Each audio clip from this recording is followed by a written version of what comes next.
Hello guys, welcome to my God gift YouTube channel. ഇന്ന് ഞാൻ ബാംഗ്ലൂർ പോകുന്ന വഴി ഒരു കാഴ്ച കണ്ടായിരുന്നു. പക്ഷേ ആൾക്കാർ വരുന്നതായിരുന്നത്. ഇതല്ല ഞാൻ ഇന്ന് പറയാനുള്ളത്. നമ്മുടെ വീടിൻ്റെ മുൻവശം പശുക്കൾ എപ്പോഴും വരുമായിരുന്നു. ഞാനതിനെ അത്രയൊന്നും അബ്സർവ് ആക്കത്തില്ലായിരുന്നു ആദ്യമൊക്കെ. പിന്നെ എനിക്കത് ഇഷ്ടമാകാൻ തുടങ്ങി. ഒരു വലിയ ഗ്രൂപ്പുണ്ട്, ഒരു 25-30 പശു ഇരിക്കുന്ന ഒരു ഗ്രൂപ്പാണ്. ആരും വളർത്തിയ പശുക്കളൊന്നുമല്ല, അതായിട്ട് വന്ന് പുറത്തുനിന്നല്ല ഇരിക്കുന്നത്. അങ്ങനെ ആദ്യമൊക്കെ ഞാൻ അതിന് എന്തൊക്കെയെല്ലാം ഫ്രണ്ടായി എന്തെങ്കിലും കൊടുക്കാനെല്ലാം നോക്കുമ്പോൾ അത് കഴിക്കുമായിരുന്നു. പിന്നെ അതിനെ നമുക്ക് ഇഷ്ടമാകാൻ തുടങ്ങി. ആരും എപ്പോഴും ഒബ്സർവ് ആക്കാത്ത ഒരു കാര്യമാണ് ഇത്. നമ്മുടെ കൂടെയൊക്കെ ഇവിടെ ജീവിച്ച് വളർന്നു വരുന്നത് നമ്മൾ നോക്കാറ് വരെയില്ല.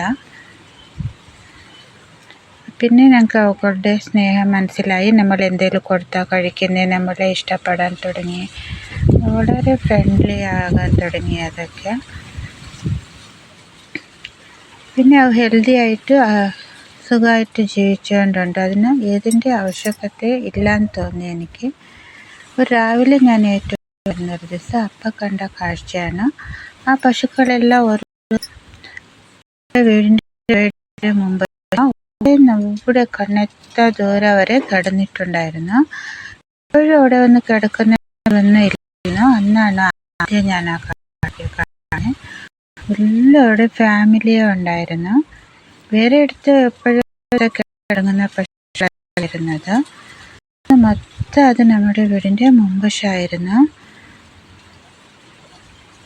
നല്ല ബ്യൂട്ടിഫുൾ വൈബായിരുന്നത്. പശു അതിൻ്റെ ചെറിയ കുട്ടികളെല്ലാമായിട്ട് ഒരു വലിയ ഫാമിലി ആയിരുന്നു. അതിനൊരു ലീഡറുണ്ട്, അത് വലുതാണ് ഇച്ചിരി. അതായിരിക്കും അതിനെല്ലാം കൺട്രോളാക്കുന്നത്. ഇച്ചിരി നേരം കഴിയുമ്പോൾ അതെല്ലാം അതിൻ്റെ പാലെല്ലാം കുടിക്കുന്നതെല്ലാം തുടങ്ങി. പിന്നെ ചിലതെല്ലാം ഫുഡെല്ലാം തിരക്കി പൊക്കിക്കൊണ്ടുണ്ടായിരുന്നു. രാവിലെ അന്ന് ഫുള്ള് മഞ്ഞായത് കൊണ്ട് ഇതേ നോക്കി, അത് വലിയ ഒരു പശു ഉണ്ട് അതിൻ്റെ അകത്ത്. ഫുള്ള് മഞ്ഞ് മൂടിയതിനാൽ എനിക്കൊന്നും കാണാനൊന്നും പറ്റിയില്ല. അത്ര പശുക്കളായിരുന്നു. ഒരു മനോഹര കാഴ്ച തന്നെയായിരുന്നത്. ഇതൊക്കെ എൻ്റെ ജീവിതത്തിൽ ഒന്നും അല്ലേലോ നമ്മൾ നേച്ചറിൻ്റെ കൂടെ അതും ജീവിച്ച് പോകുന്നുണ്ടെന്ന് നമ്മൾ മനസ്സിലാക്കുന്നില്ല. ആദ്യമൊക്കെ ഞാൻ ഇതാക്കുന്നത് പിന്നെ എനിക്ക് ഇഷ്ടമാകാൻ തുടങ്ങി. എന്തെങ്കിലും എടുത്തു വെച്ച് കൊടുക്കാമെന്നല്ല, പഴമെല്ലാം കളക്റ്റാക്കി വെച്ചെല്ലാം കൊടുക്കാൻ തുടങ്ങി. ജീവിതത്തിൻ്റെ അതും ഒരു ഭാഗമായതുപോലെ ഫീലായി. നേച്ചറിനെ നമ്മളും ഇഷ്ടപ്പെടുന്ന പോലെ തോന്നി. ഇതായിരുന്നു എൻ്റെ ഇന്നത്തെ വീഡിയോ. നിങ്ങൾക്ക് വീഡിയോ ഇഷ്ടമാണെങ്കിൽ സപ്പോർട്ട് ചെയ്യണേ, ചാനലൊന്ന് സബ്സ്ക്രൈബ് ചെയ്യണേ. Thank you for watching. Thank you.